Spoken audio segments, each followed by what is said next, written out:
And welcome back to Cardinals on My Time, presented by Interstate 70 Sports Media. I am Scott Plaza, and I am coming to you after a quiet winter meetings for the St. Louis Cardinals. Now, luckily, it seems like the rest of the division followed suit, but there were some rumors swirling around that could easily kick this thing off into that full rebuild.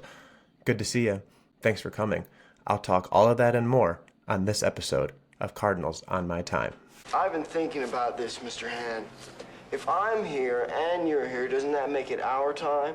Now, coming into the annual winter meetings, we heard that the Cardinals and Chaim Bloom were going to be one of the most popular teams at the convention because St. Louis is armed with plenty of pieces that are attractive on that trade market.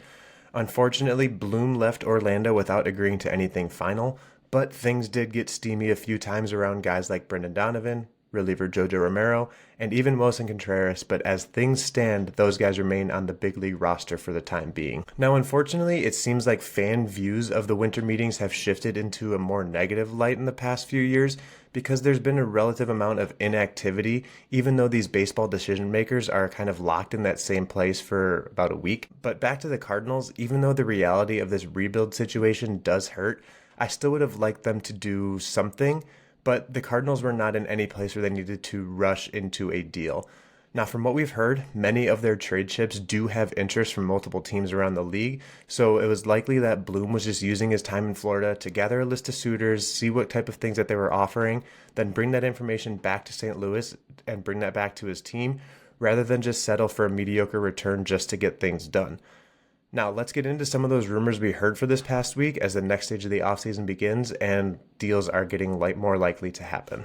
Now, as we know, Brendan Donovan is the most valuable trade piece the Cardinals have and is one of the most popular trade targets in the entire league. He's been consistently matched to 10 teams or more, but Chaim Bloom said earlier in the week that the Cardinals would have to be blown away by an offer in order to trade Donnie. I did speak on this briefly on Viva Alberto's last week, but I don't want the Cardinals or Bloom to overplay their hand when it comes to Donovan. Yeah, there are definitely plenty of teams interested, but there are also other options that can play the same positions that Donovan does that rival teams could pivot to if the Cardinals set the price too high or they just wait a little bit too long. Now, again, I do think that Donnie is a phenomenal player, and if this were in any other era of Cardinals baseball, the idea of trading him would hurt even more than it already does. But for the team's current trajectory, holding on to Donnie beyond this offseason, I think could set the team back in their rebuild progress. Now, I don't think it would be seen as detrimental as what we saw with Nolan Arenado sticking around last season, but I do think holding on to Donnie could still have a trickle-down effect to the rest of the 26-man roster that could prevent some of the guys from getting their everyday shot. Now, speaking of Arenado, I went into this offseason thinking that he was as good as gone. Now, I still feel that way, but I thought that this is something that was going to get done by the winter meetings. So either Chaim Bloom is trying to play a little bit of chess and put something together, or things are getting a little bit more complicated than we originally thought. Now, Arenado does still have 2 years remaining on his deal, but in my eyes, I think playing any more games for the Cardinals would be seen as organizational malpractice. The problem is the trade market for the Cardinals third baseman is pretty barren due to his 2 years remaining, about $50 million, and he just has not been a good hitter in his last 2 years, and he even saw his normal Gold Glove defense regress. So if the Cardinals wanted to facilitate a trade, they're probably going to have to throw in at least half of his salary and potentially another player just to convince another team to accept Arenado in that trade. Now, recent news did say that players like Jojo Romero or Brendan Donovan could be attached in a Nolan Arenado trade to facilitate a deal, but I would be worried that that would take back what potential things that we could get back in any deals for Romero or Donovan by themselves. If a deal does not happen, one thing that Chaim Bloom has repeatedly said is that releasing Arenado is not an option and the team would be happy to have him back, but this is where I kind of hope Bloom is bluffing a little bit. Now, I don't think that the team or the organization would backtrack and release Arenado if they don't trade him, but it could be a way of showing other teams that this is their chance to get him and they're happy to hold on to him if they don't meet their asking price. Now, finding a match for Arenado is tough, but I still believe he's going to be somewhere else in spring training, and his trade will open up a spot at third base for potentially J.J. Weatherholt, Nolan Gorman. Let's talk about that. Now, speaking of Gorman, he is another one of those guys that could be fighting for that everyday infield role or could also see himself packing his bags and playing elsewhere. The trade rumors around the slugger were pretty non-existent in Florida, and I do anticipate he's going to be a main beneficiary of those potential Arenado and Donovan deals.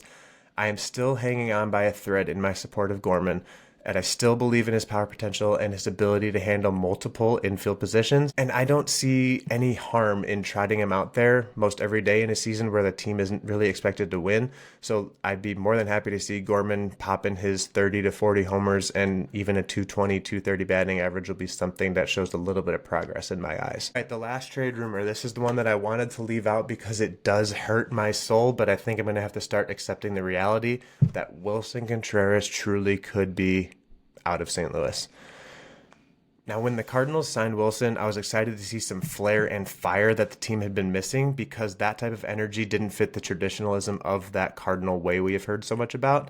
But I'm also glad the organization let Wilson be himself, and we got to see that type of passion he plays with, despite the organization mishandling him and blaming him for the team's poor pitching in his first season. But Contreras has been nothing but a professional. He saw the writing on the wall. He didn't go scorched earth on the team. And rather than ask for a trade, he decided to work with the team and take on a position change to first base as the team tried to keep him healthy, keep him productive, and figure out what the team's future catching situation is going to look like. Now, Contreras took that in stride. Ali Marmol was very, very supportive of him in the winter meetings. And that shift not only worked defensively, but Contreras also led the team with his 20 homers and did play that outstanding defense at first base. Now, at the beginning of the offseason, it was reported that Bloom would meet with all of his players who had no trade clauses and see their stance on being traded. Now, obviously, we saw Sonny Gray. He's gone, so he waived that no trade clause, no problem. And we have heard that Nolan Arenado, of course, is more open to moving than he was in the past. But Contreras had consistently said that he prefers to stay in St. Louis. And if he were to accept any deal, it would have to make tons of sense for both sides. But he seemed to shift a little bit about that in recent days. The change of Contreras' tune is pretty interesting, especially given the timing and the fact that the Mets just got shut out again this offseason, and they missed out on bringing back their franchise icon in Pete Alonso, so they have a massive hole at first base and in the middle of the order. The fit does just make sense for Contreras, and unfortunately, I think that this is one that Bloom & Co. need to pursue aggressively. The Mets are in dire need of something to keep their fans from losing it on ownership, and they're in a spot where the organization just simply needs to win. Now, that type of pressure could be exactly what an emotional player like Wilson Contreras needs to take his game to the next level, and his bat in that lineup adds a little bit more run-producing potential. Now, I'd hate to see it, but I would totally understand it, and if these are my parting words to Wilson, just know that I'll miss you. Okay. Let's shift from the infield trade assets to the guys in the outfield. I will be right back. All right, so from the dirt to the grass, the Cardinals have two other guys at completely different points in their careers that, if either of them were to be dealt, it would signal a change in direction for the organization. Now, let me first touch on Silver Slugger Alec Burleson, who really took a step forward last year to become a solid and consistent everyday piece. He's younger, healthier, and has more contractual control than Lars Nootbaar, so he would definitely garner a bigger return than Noot, but in my opinion, it looks like the Cardinals are more than happy to build with Burley in the middle of the order and playing the outfield, rather than sending him somewhere else for some prospect capital. Now, I compared him to Noot because Nootbaar is a huge question mark because he is hurt yet again, and even before that scary heel surgery that he's going under, manager Ali Marmol even said that the evaluation on Noot was still incomplete.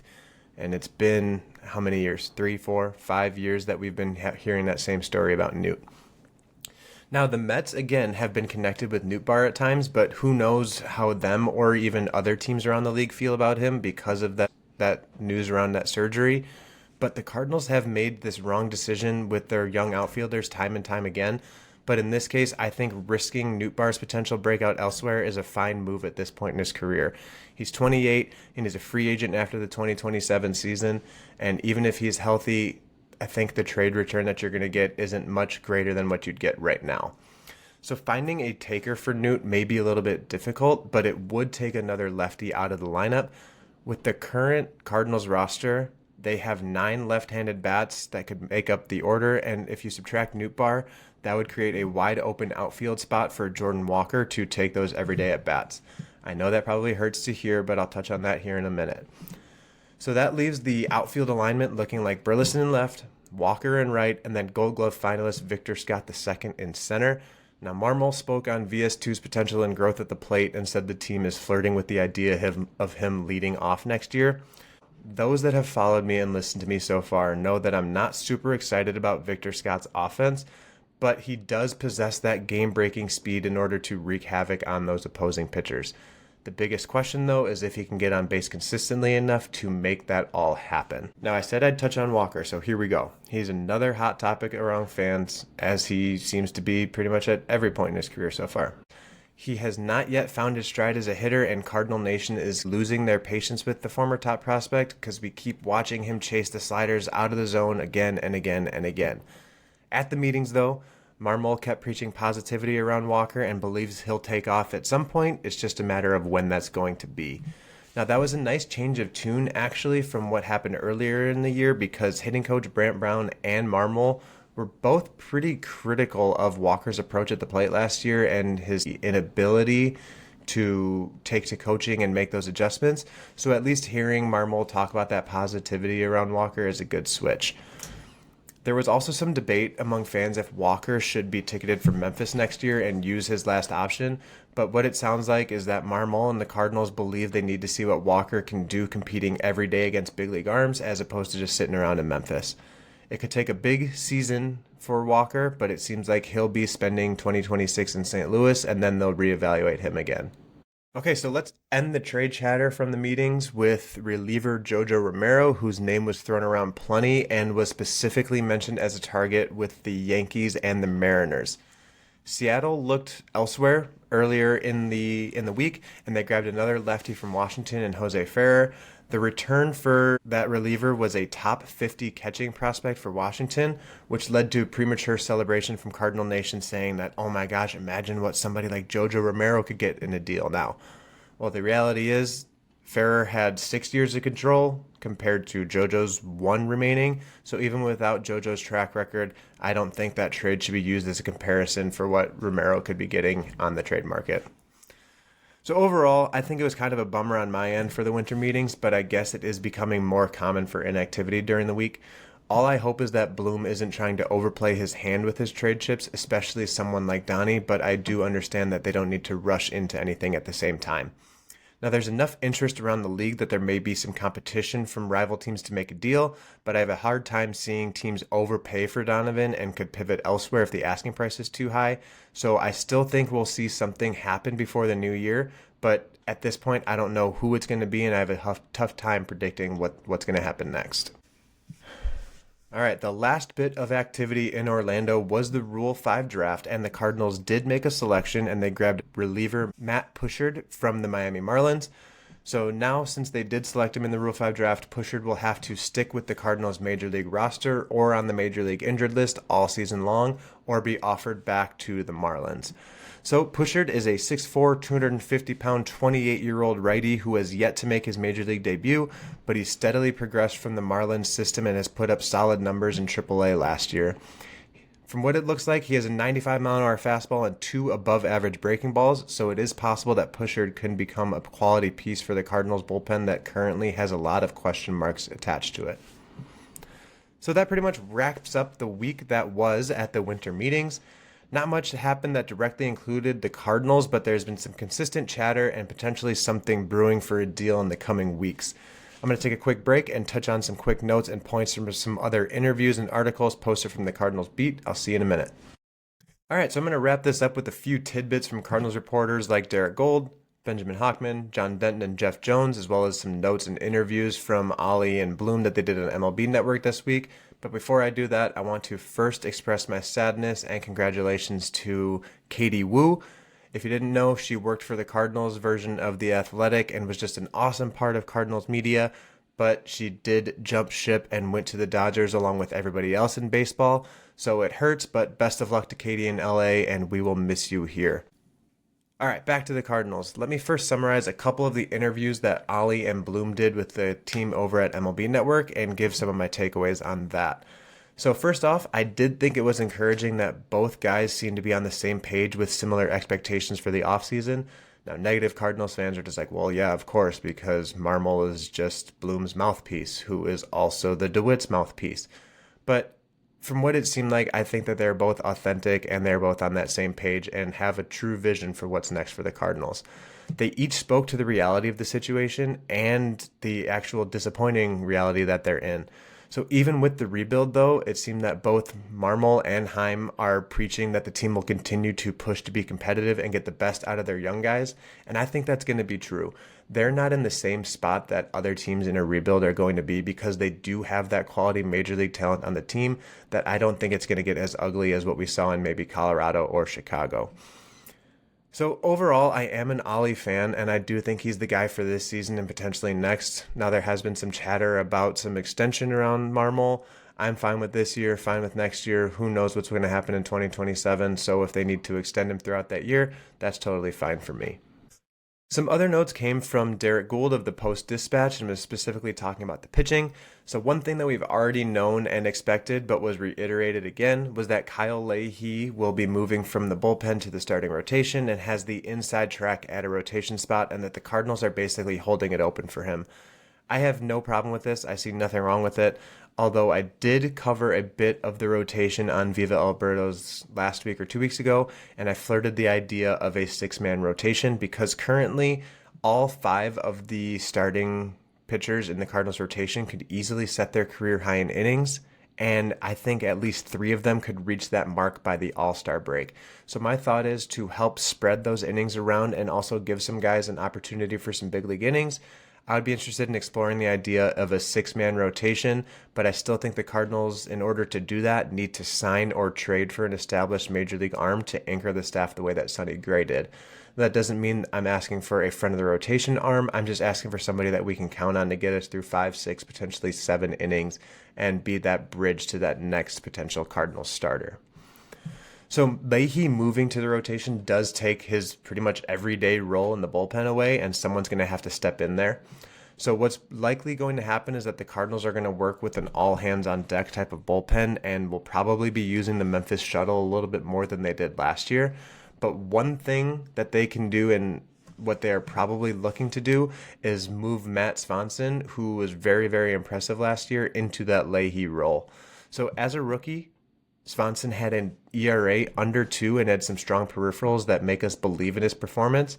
But with Romero still on the roster, JoJo's still currently the closer for now, so Swanson is ticketed for that stopper role. Gould reports that both Swanson and Gordon Graceffo are going into the offseason with the expectation that they're going to compete for that multi-inning role out of the bullpen, but it'll remain to be seen which guy will kind of fill which role, if Graceffo is kind of that bulk innings guy to fill in after a short start, where Swanson is going to be that guy that needs to be that firefighter and stop the bleeding and be that bridge to whoever the closer is going to be. Now, finally, DG spoke on one of my favorite prospects that I still have hope in, and that is with righty Tink Hence. Now, last year, I thought that was going to be the year that Tink was finally going to take that step forward and break 100 innings at the professional level and push up to AAA, but unfortunately, injuries hit him yet again. Last year, he was invited to Major League Camp, struggled a little bit, got sent back down to minor league camp, and then was shut down with some shoulder injury. He made his way back, shut down again, and by the end of the year, he only appeared in 8 games and threw 21 innings. So Bloom's biggest question around Hence was how they're going to keep him healthy, and from what it sounds like is that the organization is still trying to figure that out. He has the stuff to be a solid starter, but he also has the stuff to be a lockdown reliever. So what the Cardinals are going to need to do this offseason is find the best way to keep him healthy, keep him on the field, and find out which role is going to be best for him. Now, transitioning to Benjamin Hockman's writing, he talked about everybody's favorite prospect in J.J. Weatherholt and what he can bring to next year's team. But what he first had to do was knock us down a little bit and point out that both Bloom and Marmol said nothing will be handed to the Cardinals' top prospect. They can say that now because Donovan and Arenado are still on the roster, but I think deals involving 1 or 2 of those will only make the calls from the fans for Weatherholt even louder.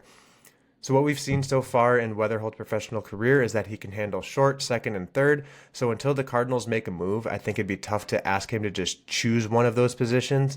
But one thing is for sure to me, and that is that asking Weatherholt to move to the outfield, like one St. Louis outlet suggested, would be crazy in my opinion. We just saw this with Jordan Walker, and now we see what the fans are thinking of that entire situation. So I think that let's just keep his feet in the dirt, and then let's figure out that position once the rest of the roster gets its way sorted out. So with Mason Wynn entrenched at short with his Gold Glove defense, I personally would like to see Nolan Gorman at third and Weatherholt at second every day next year. All right, and I'm going to say that does it here for the 2025 Winter Meeting Recap for the St. Louis Cardinals. Even though it was quiet, it seems like everyone in the Cardinals organization is at least in lockstep for what's next. I anticipate we'll be getting some deals done here in the next couple weeks, but if not, I hope you have a nice holiday, and I will talk to you when I talk to you. Remember to like, comment, and subscribe to the podcast on whatever platform you listen. And please follow me on Twitter at MrPlastastic17 and check out my other work at Redbird Rants and Viva Albertos. Thanks for hanging. This was Cardinals on My Time.